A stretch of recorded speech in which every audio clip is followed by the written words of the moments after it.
devriez peut-être apprendre la cartographie. Vous devriez tous commencer à apprendre la cartographie. Ce n'est pas facile à accepter, mais là où je veux en venir, c'est qu'on est tous naturellement des géographes. Là aussi, c'est discriminatoire en notre faveur, nous les géographes, mais ça veut tout simplement dire que nous avons tous le réflexe naturel et géographique de trouver des lieux, de nous repérer et d'optimiser nos choix de vie personnels ou professionnels en fonction des caractéristiques de l'espace dans lequel nous vivons.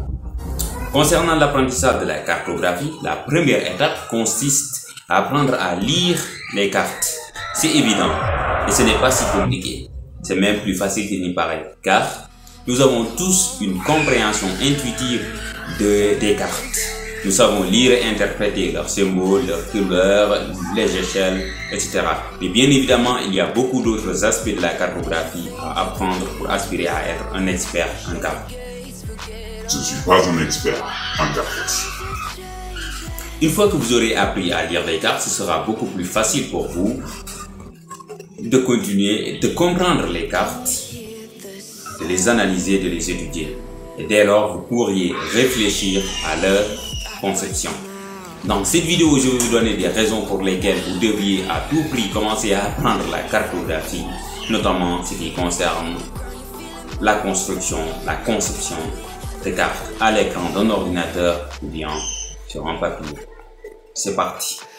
Avant d'attaquer ces raisons, c'est quoi même la cartographie? La cartographie est la science, l'art et la technique de la construction des cartes. C'est à la fois le processus de conception et l'analyse et l'étude des cartes. La carte est tout simplement une représentation plane et conventionnelle de la surface de la Terre suivant un rapport de réduction, sans entrer dans un jargon théorique.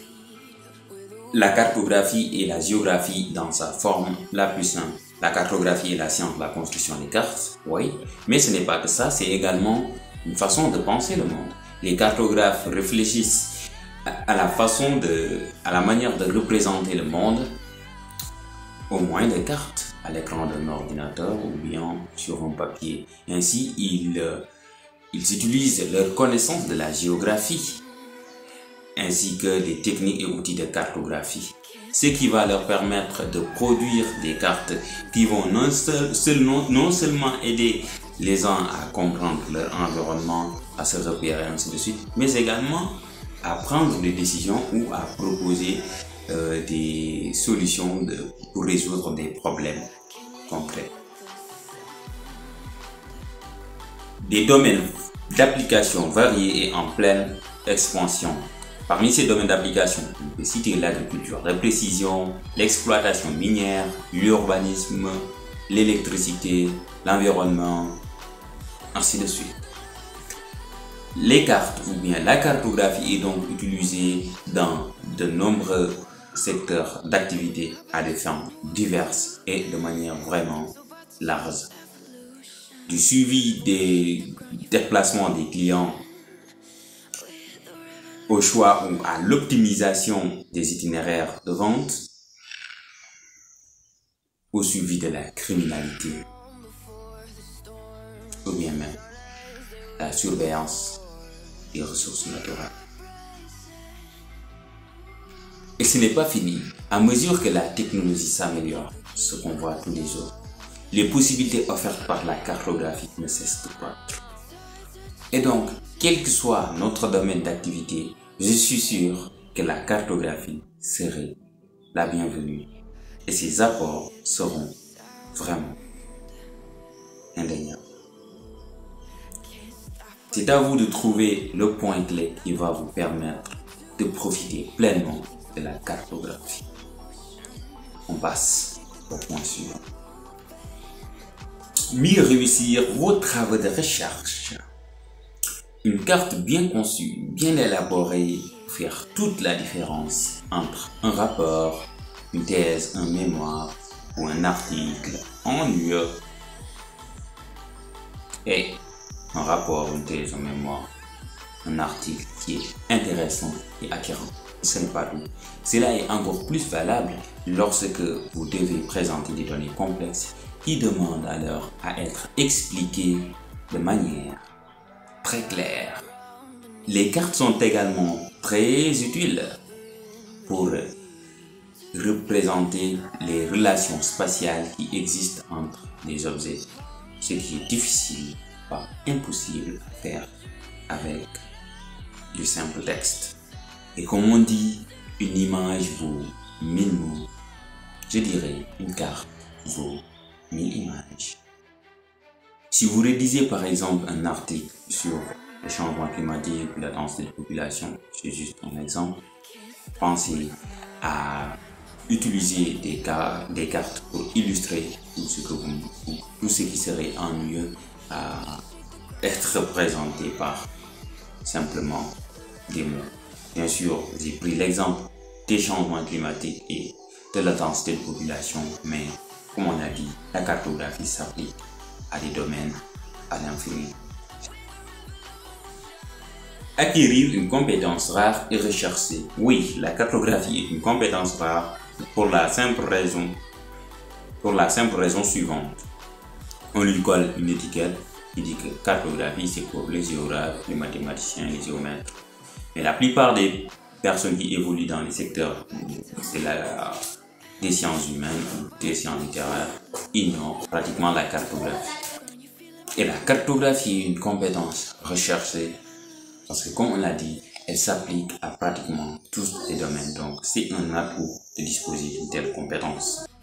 Mais la cartographie devient de plus en plus populaire, on est d'accord, en raison des progrès technologiques. Donc, on a plein d'outils qui nous permettent de facilement réaliser des cartes ou bien de retrouver des cartes par-ci, par-là.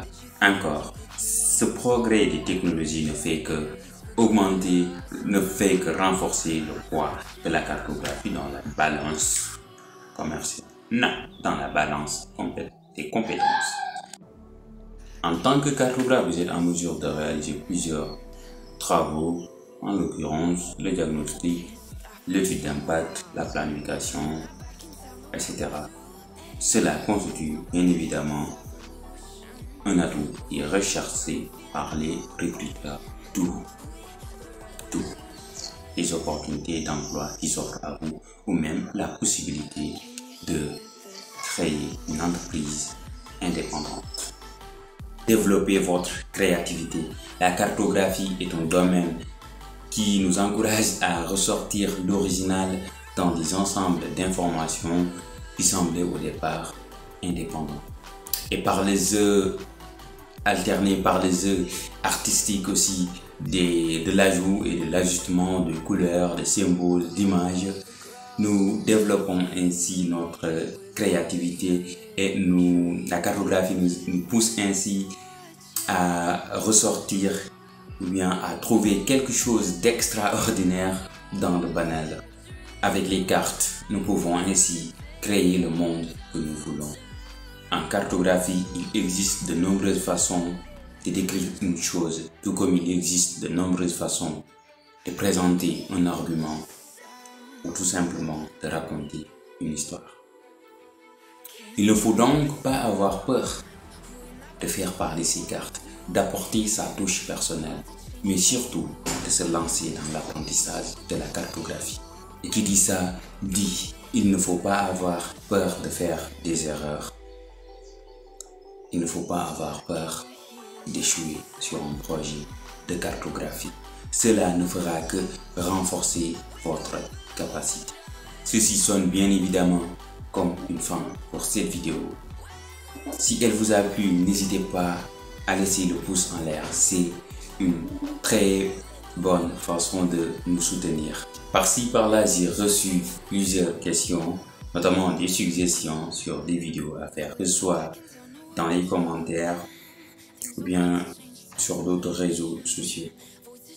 Alors, on se donne rendez-vous pour la prochaine. Ciao.